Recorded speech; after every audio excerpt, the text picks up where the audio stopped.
All right, this is Dylan Bowker with BTC Fight Promotions, and this is BTC 9 Rampage. I'm catching up with the winner of the main event, Jesse Ronson, putting away Troy Lamson. How are you feeling, Jesse? You got to be feeling great, I imagine. Oh, I'm amped. I'm ready to fight again.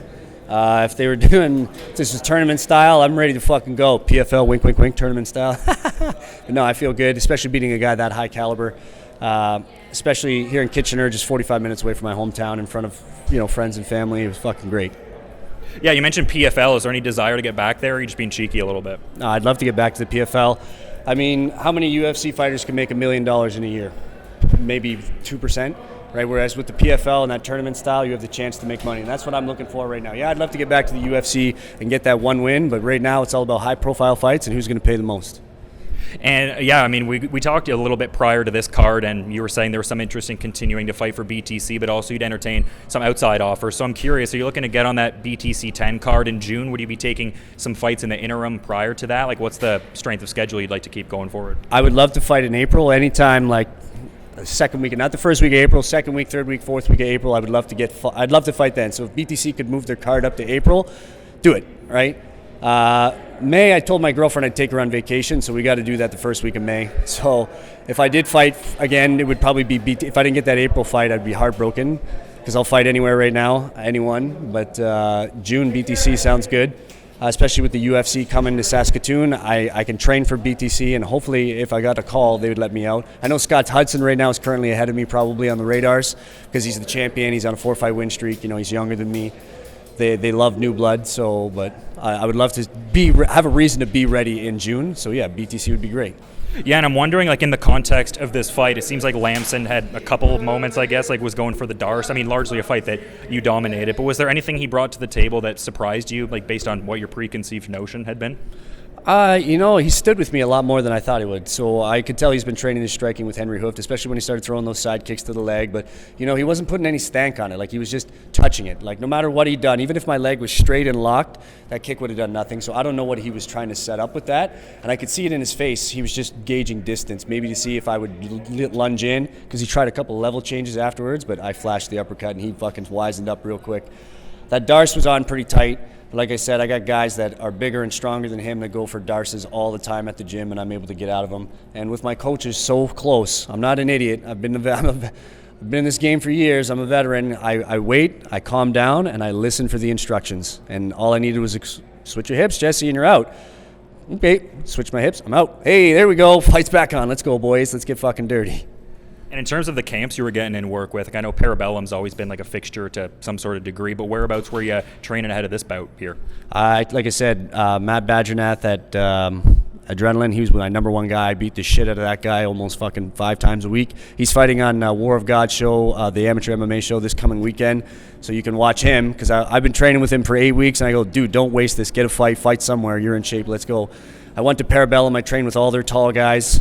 Kyron, I trained with Asenza, Kyron, and Bobby Polt, he's fighting next week for PFC. He's got it. He's going to be in the UFC someday, Bobby Polt, and those guys really helped a lot. And it's a great room full of up-and-coming guys. When they all have fights, you go there and it's like everybody wants to win. Nobody wants to lose a round, so you're going to get hard work every time.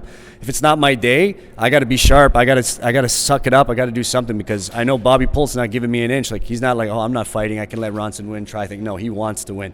Hey, Troy, do you want your gloves? We have your gloves. You good? Oh, okay. Have a good one, my man. Safe drive.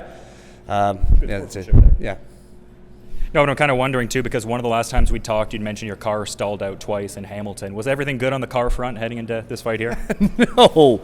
Like a month ago, my radiator broke on my car, and I drove with it for 2 weeks. And I was like, why is my heat not working? And why is my engine smoking all the time? I'm driving to Hamilton, and I drive like an idiot. I'm doing 130. I've got everything cranked.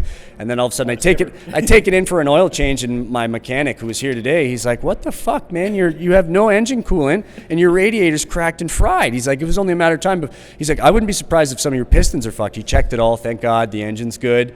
But yeah, it was an expensive fix, and I didn't have any sponsors for this fight, so I had to dig deep. I have my Adrenaline. Adrenaline reached out, and they're like, dude, we'll hook you up. If it wasn't for Adrenaline and Faisal Rahman, I would not have been financially able to continue the last 4 weeks. I wouldn't have been able to pay my coach. I wouldn't have had a car.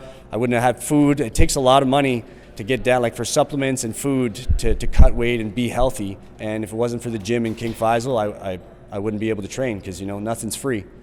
And so I'm really grateful for them. Yeah, well, I know how important Faisal is to like the London MMA scene, and then by proxy the Canadian scene, and also his importance to you. So that's cool to hear. Like, I know he cares about that London, Ontario MMA lineage, just like you do. If without him, Ontario MMA would still be in the Stone Ages. You know, he gets everybody their medicals. He makes sure everything's like up to date. Like, hey, I need an MRI in 3 days. Faisal, I'm in the UFC. Boom, done. He got me my MRI. Right. I need blood work because I'm fighting out here. Boom, done. Nobody else can do that. It would cost money to get that shit done, and he hooks it up. And you know, I'm just, again, eternally grateful for him, and a lot of fighters are.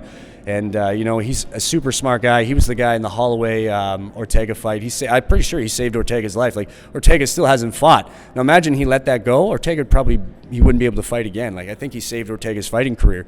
And, he's a super great guy, and he's great for the MMA community and fighting community in general. For sure, man. And you've been great with your time. I'm curious if there's anything you'd like to add as a parting thought as we're wrapping up here, though. Congratulations, Adam Asenza. Look at this sexy guy over here. No, I appreciate you doing the interview. I appreciate Rob Beavers and BTC for bringing me out and giving me a quality guy like Troy Lamson. That's it, man. Jesse Ronson, your BTC 9 Rampage main event winner, possibly getting on that BTC 10 card as well. It's Dylan Bowker with BTC Fight Promotions.